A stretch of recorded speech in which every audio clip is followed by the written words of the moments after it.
이제 여태까지 했던 설계를 이제 프로그램 언어로 이제 바꾸는 건데, 예. 우리가 코딩할 때 이제 중요한 거는, 여러 가지 코딩을 위한 목표들이 있습니다. 이 프로그램 할 때, 이 프로그램 사이즈를 중요하게 생각해서 지금 우리가 인베디드 시스템 같은 경우에 코드를 옵티마이즈 하는 게 되게 중요하거든요. 뭐 정해진 사이즈 안에 프로그램 다 넣어야 되잖아요. 안 넣으면 몸 사이즈가 커져서 원가도 많이 들고 그렇잖아요. 그럼 어떤 경우는 프로그램을 잘 짜서 읽기 쉽게 해야 나중에 다른 사람이 프로그램을 메인터넌스 할 때 쉬워지고, 또 뭐 프로그램을 실행한 다음에 실행 결과가 좀 친절하게 이렇게 보인다든지, 뭐 여러 가지 목표들이 있습니다. 여기 보면 코드 작성에 드는 노력의 초사, 이거는 빨리 작성하는 게 있다는 거죠, 그죠? 아주 단기간 내에 빨리 해보겠다. 그 다음에 문장 수를 최소화하는 건 이게 라인스 오브 코드를 줄이는 거고, 그거하고 다르게 메모리 사이즈를 좀 줄이는, 아까 내가 얘기했던 인베디드 시스템 같은 경우는 아주 최적의 사이즈의 실행 파일이, 실행 시스템이 들어가는 게 좋고요. 그 다음에 프로그램 명확성, 누가 읽더라도 프로그램이 쉽게 읽혀지는, 그 다음에 출력한 내용에 대한 거는 또 다른 얘기인데, 지금 각각의 목표에 대해서 얘를 높이기 위해서 노력했을 때를 1이라고 그러면 다른 목표는 이렇게 좀 희생된다는 거죠, 그죠? 그러니까 뭐 빨리 작성하면 당연히 프로그램의 명확성은 떨어져요, 그죠? 그러니까 우리가 코딩할 때 여러 가지 목표를 다 만족할 수 있으면 좋은데, 그렇지 못하니까 이제 우리가 원하는 목표를 세우고 거기에 맞게 다른 건 희생되더라도 잘 이제 저울질해가지고 하면 좋겠다는 얘기입니다. 그래서 코딩 작업의 목표를 다르게 두고 작업의 결과를 비교한 게 이제 요건데, 동시에 만족하기 어렵기 때문에 이제 우리가 메인터넌스 좋은 프로그램이 필요하다 그러면 거기에 맞게 하지만 다른 건 좀 희생된더라, 그런 얘기입니다.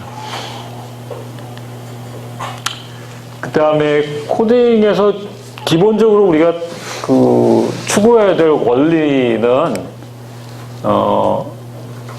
프로그래밍 할 때도 복잡한 걸 그냥 한꺼번에 다 다루는 게 아니라 작은 걸 나눠서 다루죠, 그죠? 그러니까 클래스 단위로 하나씩 우리가 코딩을 하게 됩니다. 그리고 클래스 단위로 코딩한 거를 한번 이렇게 테스팅 해보고 그게 잘 돌아가는지 보고, 또 다른 클래스를 해보고 또 붙여보고, 이런 식으로요. 그래서 작은 단위로 프로그램을 한다. 클래스 안에 메소드가 많다 그러면 메소드 하나씩 해보고 한 개의 메소드 테스트 해보고, 뭐 이런 식으로 조금씩 해나가는 거죠. 그 다음에 무엇보다도 우리가 프로그램 하기 전에 설계를 했으면 그 설계한 대로 우리가 프로그램 해야 되겠죠, 그죠? 그러니까 설계 안 나와 있는 거, 뭐 엉뚱한 거, 설계에서 얘기하지 않는 거, 뭐 이런 걸 하면 뭐 원치 않는 요구를 우리가 구현하는 거니까 그런 거는 안 되겠죠, 그죠? 자, 그 다음에 코딩 과정인데요. 이 코딩할 때 로드맵. 우리가 무턱대고 코딩하는 게 아니라 이미 요구사항에 의해서 파악한 설계가 있으니까 이 설계도가 준비가 돼서 이 설계도가 이제 우리가 메소드를 구현할 때 반영이 돼야 되겠죠. 그 다음에 또 하나 중요한 게 이제 이거예요. 코딩 표준. 이 코딩 표준이라는 건 뭐냐면 이 변수 이름을 정할 때라든지 아니면 뭐 커멘트를 정할 때 또는 뭐 if된 문장을 같은 거 하나 쓸 때도 같은 유형의 같은 스타일로 쓰자고 먼저 약속을 하는 내용이 표준입니다. 그래서 영어로 이제 코딩 스탠다드 뭐 또는 코딩 스타일 스탠다드 뭐 이런 얘기를 하는데, 회사 들어가면 이제 회사 잘 돼 있는 데는 우리 회사에서는 우리 팀에서는 이런 스타일로 자바 프로그램을 코딩한다고 저런 코딩 표준이 나와 있고 그런 걸 이제 교육을 해요. 그래서 왜 그러느냐? 회사 가면 프로그램 혼자 짜는 게 여러 사람 짜겠죠, 그죠? 그럼 이 사람은 변수의 이름에 신경을 안 써. 그래서 막 그냥 암호같이 해.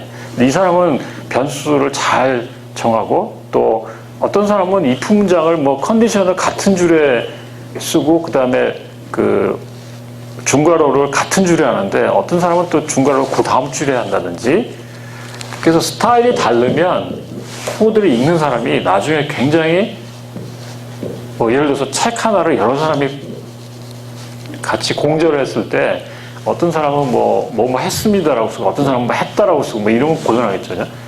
그러니까 같은 사람이 쓴 것처럼 코딩하는 그 어떤 스타일을 같이 맞추는 게 바로 코딩 표준입니다. 그래서 이제 뒤에 간단하게 뭐 자바에서 쓰는 코딩 표준을 좀 소개하는데 어느 회사마다 다 그런 게 있고요. 이제 우리도 자바 프로그램 가르치는데 누가 어떤 사람이 먼저 코딩 스타일을 얘기해 주던데 되게 프로그래밍 하는 강의에서 우리는 이렇게 코딩 스타일을 하겠다라고 미리 이제 가르쳐 주는데 그런 게 이제 좋은 프로그램이 되기 위해서 코드 스타일을 정하는 겁니다. 그 다음에 아키텍처는 이미 우리가 예전에 아키텍처 어떤 스타일 같은 거, 뭐 예를 들면 클라이언트 서버다. 그러면 그런 어떤 기본적인 또는 뭐 특히 이제 웹 같은 거는 어떤 그 아키텍처 말고 이제 그 프레임워크 같은 게 있거든요. 그 프레임워크를 잘 알고 그게 이제 코딩에 반영이 돼야 되겠죠. 그래서 코딩 단계에서는 주로 객체지향 안에는 이미 다 클래스가 이미 다 만들어져 있죠. UML에서 다 했잖아, 그죠? 그리고 그 안에 어떤 변수가 있는지, 어떤 함수가 있는지 우리가 다 이미 정했으니까 그 메소드 안에 있는 걸 구현하는 게 제일 큰 일이에요. 그래서 그 메소드 안에 있는 걸 구현하고 그 다음에 이제 클래스가 잘 돌아가는지 테스트를 하거나 아니면 인스펙션은 그냥 눈으로 봐서 다른 사람이 이제 그 코딩을 한번 읽어보는 거예요. 리딩을 해보고 문제가 될 만한 걸 이제 찾아내는 그런 작업을 하게 됩니다. 그래서 단위 테스트가 끝나면 이제 그 클래스라든지 아니면 그 패키지를 다음 단계 QA팀한테 이제 그 테스팅, 통합 테스팅 하기 위해서 넘겨주면 돼요.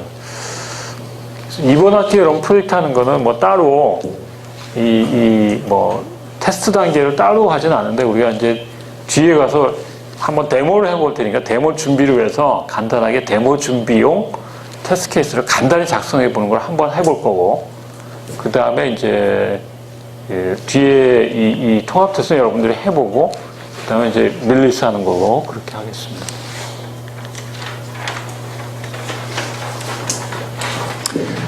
자, 그 다음에 우리가 프로그램 할 때 흔히 있는 일이 프로그램 문법을 잘 모르는 경우에 오류가 많고 그 다음에 프로그램 경험이 많지 않으면 반복되는 실수를 많이 하게 돼요. 그러니까 여기 나와 있는 것들이 이제 흔히 발견되는 프로그램의 오류를 지금 이제 그 대표적인 유형을 여기다가 제시한 겁니다. 그래서 이거는 개발자뿐만 아니라 테스트하는 입장에서도 테스트하는 사람들이 이거를 잘 알고 있으면 테스트할 때 이런 데에다가 테스트 케이스를 많이 날려보거든요. 그러니까 그 테스트 엔지니어한테도 이런 게 굉장히 필요한데 한 가지씩 한번 봅시다. 예, 메모리 리킹. 이거는 오류 중에 굉장히 심각한 오류입니다. 메모리 리킹이 뭐죠? 그런 얘기 들어봤나요, 혹시?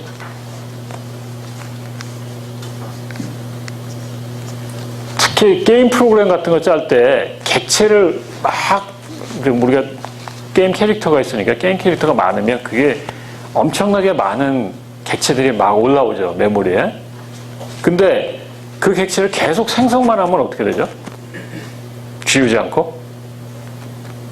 그렇죠. 메모리가 다 가득 차가지고 더 이상 생성할 수 없는 경우가 생기죠. 여기 뭐 C 프로그램 같은 데서 메모리 어로케이트 했는데 지금 이거에 이제 뒤에 이제 조금 생략됐는데 필요 없으면 이거 지워야 되는데 계속 이 foo라는 거 불러가지고 계속 생성만 하면 어떻게 돼요? 결국은 OS가 메모리 여유분이 없어가지고 생성 못하게 되죠, 그죠? 그러니까 그런 경우에 이제 아주 심각한 오류가 됩니다. 특히 객체지향 프로그램에서는 자바 프로그램은 이제 뭐 자동으로 garbage collect를 해주니까 괜찮지만 C++ 같은 경우는 다 자기가 디스트럭터를 날려가지고 필요 없는 객체 지워줘야 됩니다. 우리 보통 뭐 프로그램 하다가 막 그렇게 쓰는 경우 있잖아요. 렉 걸리는 경우가 되게 그 메모리 스페이스들이 모자라서 그런 거기 때문에 이제 OS에서 메모리 할당을 좀 많이 하든지 아니면 아예 메모리를 업그레이드 해버리면 훨씬 더 속도가 나죠. 그죠? 그런 메모리에 관련된 오류들이 제일 심각한 오류가 됩니다. 여기 지금 str이라는 거를 만들어서 allocate하고 지금 이 조건이 만족되면 프리하고 또 프리를 또 썼죠. 이 경우는 지금 이게 프리한 거를 또 프리할 수도 있잖아요. 그죠? 이런 경우에 이제 아주 심각한 오류가 됩니다.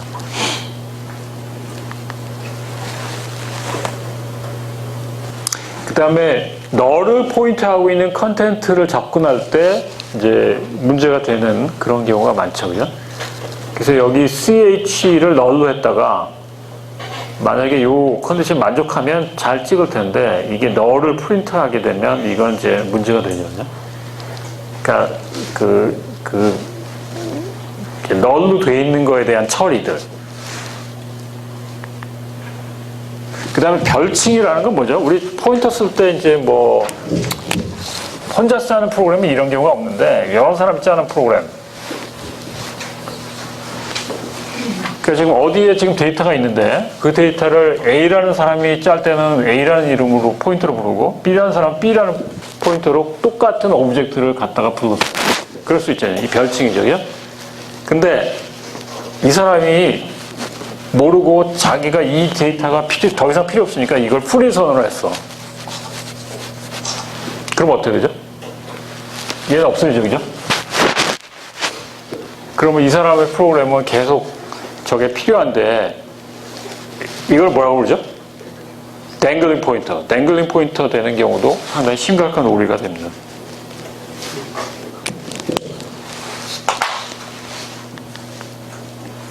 그 다음에 특히 이제 이런 그 경계선상에서 오류가 나는 경우가 많아요. 그러니까 특히 무슨 데이터를 처리할 때 제일 처음 걸 처리하고 또 맨 마지막 걸 처리할 때 잘 처리를 해줘야 돼. 화일 문장 특히 쓸 때 맨 처음에 처리를 위해서는 앞에 이니셜라이즈 하는 거 화일 문장 앞에 꺼내야 되고 맨 끝에 처리할 때는 또 예외적인 뭔가가 더 있거든. 카운트 할 때 특히 조심해야 되거든요. 그러니까 여기 지금 배열 인덱스를 쓸 때 지금 여기서도 80개면 0부터 79까지 써야 되잖아요. 여기 지금 less than을 쓰거나 아니면 less equal 쓰면 79까지 해야 되는데 이런 거를 혼돈해서 에러 나는 경우가 많습니다. 그 다음에 배열 안에 음수가 들어가는 경우, 그러면 오버플로우 나는 경우, 배열 안에 한계값보다 더 많이 인덱스가 되는 경우가 흔하게 많습니다. 그 다음에 수식을 쓰는 경우는 제로 디비전 되는 경우는 아주 크리티컬한 에러죠. 그냥 프로그램 그냥 섞버리니까, 그죠? 0으로 나눠지는 경우. 근데 그 변수에 지금 0으로 들어올지 안 들어올지 그거를 체크를 안 했으면 0으로 들어올 수 있는 가능성은 아직 있는 거죠. 그죠? 그 다음 변동 소수점, 라운드 오프 에러인 경우. 그죠? 그래서 변동 소수점 썼을 때 정확하게 표현이 안 되고 맨 끝에 뭐 0.00 가지고 조금씩 차이 나는 그런 라운드 오프 에러가 이제 큰 문제를 발생시킬 수도 있습니다. 그 다음에 수식을 쓸 때 또 한 가지 여기 없는 건데 수식의 단위 그런 것도 되게 중요해요. 예를 들면 무게를 쓰는데 이게 킬로그램 단위냐 이게 파운드 단위냐 뭐 그 예전에 무슨 미국의 미사일 개발하는 무슨 소프트웨어를 개발하는가 뭐 우주선을 개발하는 거였던가 그러니까 개발팀이 뭐 LA 캘리포니아 쪽에 하나 있고 동부 쪽에 있었는데 양쪽이 이렇게 뭐 이렇게 프로그램 나눠서 짜면서 파라미터 이쪽에 넘겨주는데 이쪽에서는 파운드라고 생각하고 짰는데 이쪽에서는 킬로그램 단위로 해석해가지고 뭐 나중에 굉장히 큰 문제가 생긴 경우도 있는데 그런 수식을 쓸 때 단위도 되게 중요합니다.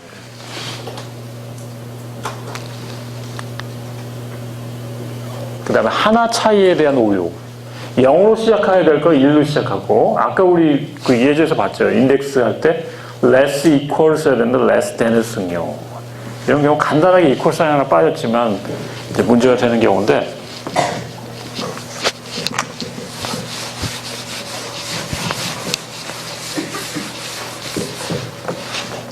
예를 들어서 지금 내가 if 문장을 쓰는데 if에 A, B 이렇게 써야 되는. 근데 타이핑하다 실수를 해서 요걸 빼먹었어. 요걸 하나 딱 얘기해봐. 오류 체크가 되나요? 컴파일러? 안 되죠. 어떻게 돼요? 어떻게 컴파일러 어떻게 해석해요? 이 값을 여기다가 넣어가지고 얘가 0인지 아닌지 체크하고 쭉 지나가죠. 그죠? 그러니까 이런 경우는 진짜 이거 하나 빠지면 엉뚱한 값이 계산되는데 왜 그러는지, 왜 이게 에러나는지 사실 이게 몇십만 라인 줄 안에 묻혀있으면 자기도 모르고 지나가는 경우가 많다거든요. 그러니까 하나 차이에 대한 오류가 굉장히 커요. 예, 이게 지금 컴파일러나 테스트 도구에서 검출되지 않아요. 이거 도저히 검출 안 되거든요. 그 다음에 사용자 정의형 자료에 대한 오류. 지금 여기 보면 이니멀 시한적으로 A, B, C, D 되어 있는데 여기는 그레이드 타입이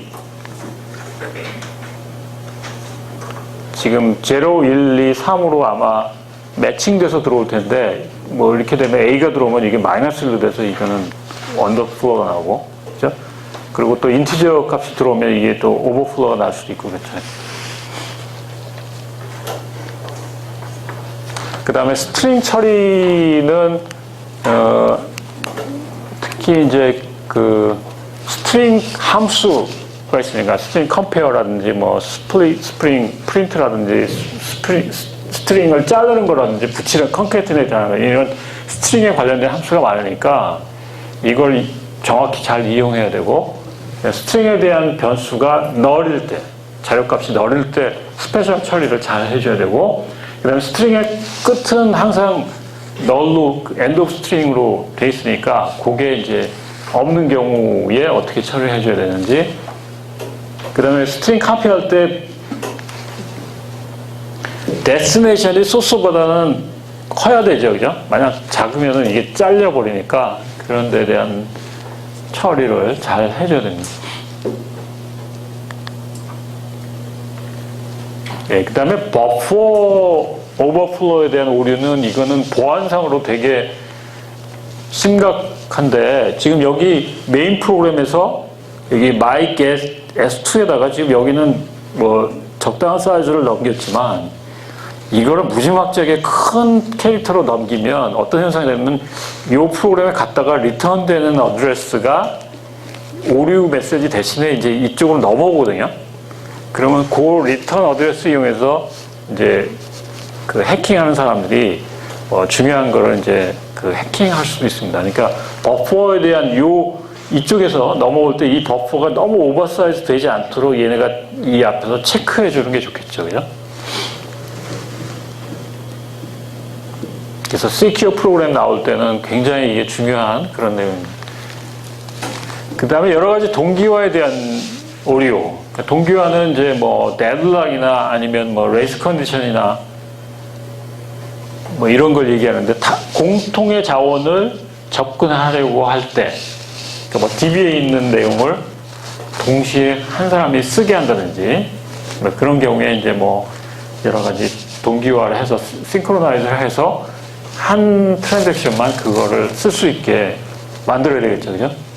이런 거는 사실 우리가 그 컴파일러가 아니니까 뭐 실행하면서 저걸 잘 확인할 수밖에 없는데, 저런 거는 이제 여러분들 OS에서 배웠던 그런 지식들을 동원해서 이제 찾아내야 되겠다. 네, 거기까지 혹시 질문 있나요?